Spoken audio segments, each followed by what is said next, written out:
오늘은 뭘 해볼 거냐면요. 저번 영상에서 시ቪ드 워크이 생각보다 길게 나와서 이번에는 2차 면접 그리고 파이널까지 리뷰를 해보려고 합니다. 먼저 2차 면접에는 보는 게 굉장히 많기 때문에 아침 8시까지 인천 하얏트 호텔로 불리게 되었습니다.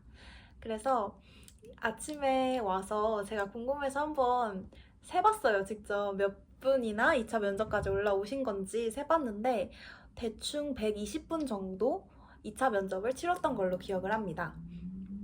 아침에 도착을 하면 가장 첫 번째로 하는 거는 카타르에서 준비한 발표를 먼저 듣게 돼요.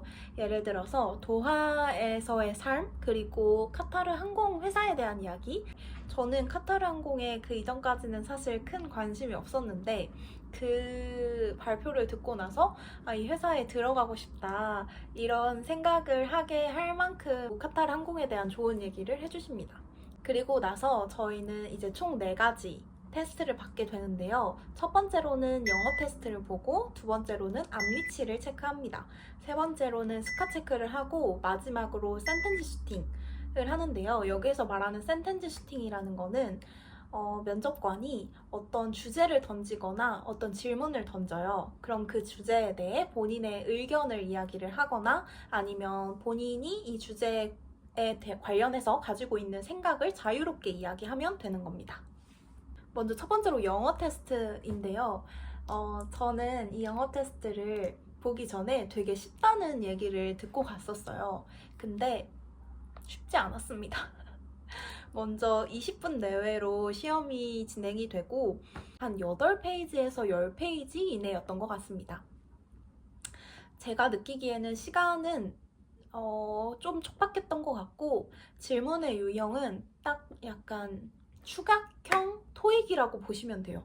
단어에 관련된 문제도 있고 문법에 관련된 문제도 있고 좀 긴 지문을 주고 독해를 해서 풀 수 있는 문제 그리고 true or false 문제도 있었던 것 같습니다. 이러한 문제들이 막 섞여 있어서 그냥 딱 한국식 토익이라 같다는 느낌이 들었었어요. 그렇게 영어 테스트가 끝나고 거기에서 바로바로 채점을 진행을 하시고 이때 번호가 불리면 탈락입니다. 영어 테스트를 통과한 사람들을 대상으로 그 다음 면접이 진행이 되는데요. 그 다음 3가지 면접은 본인에게 부여되는 그 수험 번호가 있어요. 그 번호에게 할당된 면접관에게 가서 다음 면접을 계속해서 보게 됩니다. 맨 처음에는 캐주얼하게 인사를 건네면서 제가 준비했던 서류를 제출을 했습니다. 그걸 보면서 면접관이 그 암리치부터 체크를 하자 이렇게 말씀을 하셨어요. 그래서 그 암리치 벽에 가서 암리치 검사를 받으면 되는데 그럴 때도 그냥 좀 자연스럽게 보이기 위해서 May I try? 이런 식으로 한마디씩 계속 대화를 했던 것 같습니다. 그래서 구두를 옆에 벗어놓고 맨발로 tiptoe를 한 다음에 팔을 쭉 뻗어서 거기 그 붙어있는 스티커에 좀 여유롭게 닿았던 것 같아요. 저는 키가 163이고요. 그래서 저 같은 경우에는 굉장히 편하게 닿았던 것 같아요. 그래서 면접관분도 거의 뭐 대충 보시면서 됐네 일로 와 이렇게 말씀하셨던 것 같습니다. 암리치가 끝난 이후에는 이제 본격적으로 스카 체크를 하는데요. 저는 스카 체크를 얼굴을 가까이 오라고 해서 첫 번째로 옆을 좀 확인을 했었고 그때 이마에 그 여드름이 하나 있었는데 그 여드름에 관한 질문도 한 2-3개 정도 했던 것 같아요. 이 여드름이 언제 났던 여드름인지 얼마나 됐는지 원래 좀 자주 나는지 이렇게 물어보셔서 답변을 했고 다음으로는 손을 되게 유심히 보시더라고요.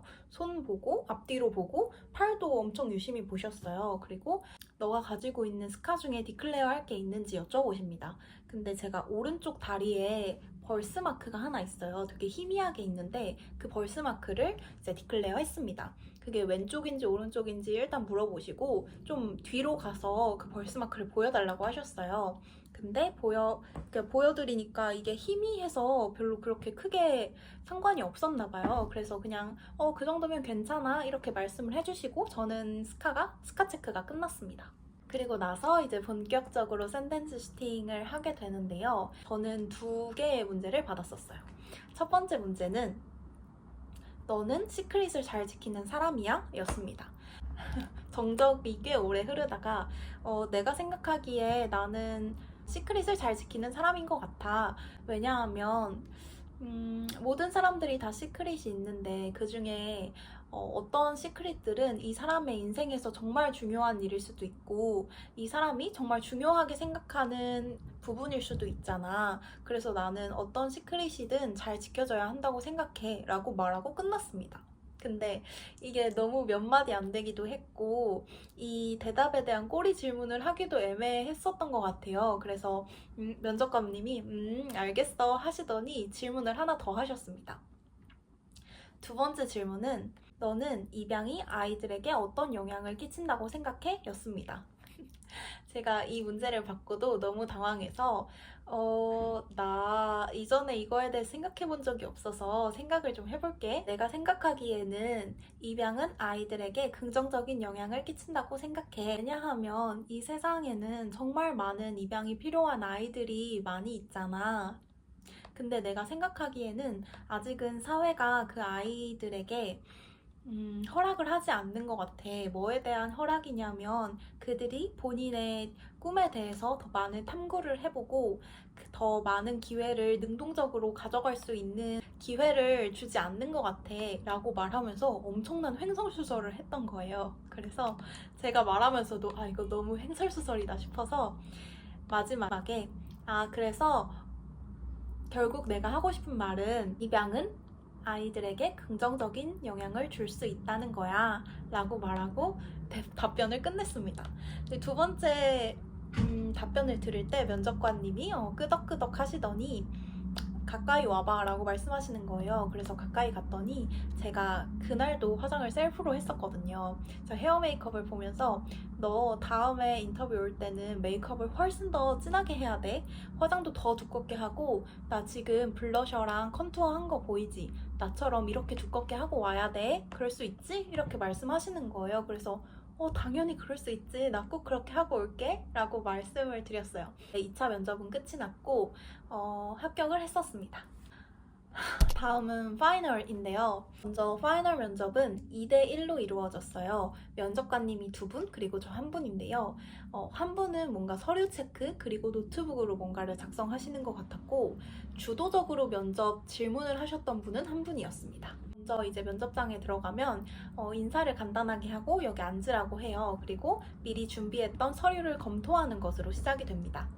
이제 처음부터 쭉 제가 적어왔던 그런 폼들을 잘 작성을 했는지 확인을 해주십니다.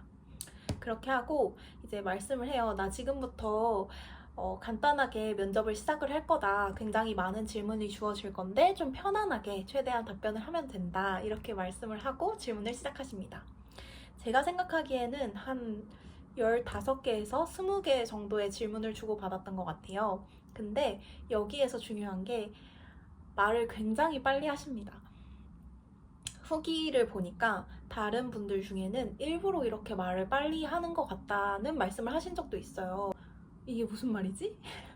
그래서 뭐라고? 다시 한번 얘기해 줄 수 있어? 했는데 더 천천히 절대 말씀을 안 해주시고 똑같이 말을 하세요. 근데 제가 retainer라는 단어를 아예 몰랐던 거예요. 리테이너가 뭐냐면 치아 교정을 한 뒤에 끼는 치아 유지 장치를 리테이너이라고 하더라고요.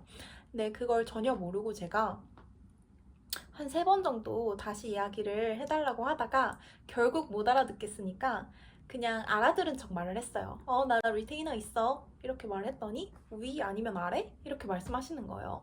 그래서 제가 못 알아들은 게 들통이 났어요.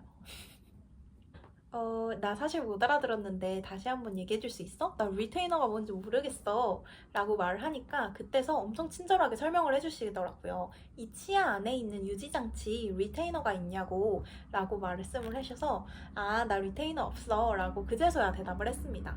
그러니까 거짓말로 알아들은 척한 게 들통이 났던 거죠. 그래서 그 이후에는 사실 굉장히 크게 어려울 거 없는 질문들이었고 되게 긴장 안 하고 대답을 했는데 아마 제가 떨어진 이유는 알아들은 척 대답을 해서 떨어졌던 거라고 생각을 합니다. 그 뒤에는 저의 가치관에 대한 질문도 있었고 그리고 캐빈 크루에 대해서 어떻게 생각하는지에 대한 질문도 있었던 걸로 기억하고 동료에 관한 질문 이렇게 있었어요. 사실 그 이후 질문에서는 그렇게 크리티컬한 질문을 받지도 못했고 제가 답변을 못했던 것도 없습니다. 다 되게 스무스하게 그냥 답변을 했던 것 같은데 못 알아들은 거에 대해서 잘 답변하지 않고 그냥 알아들은 척 답변을 해서 아마 떨어졌던 걸로 기억을 합니다.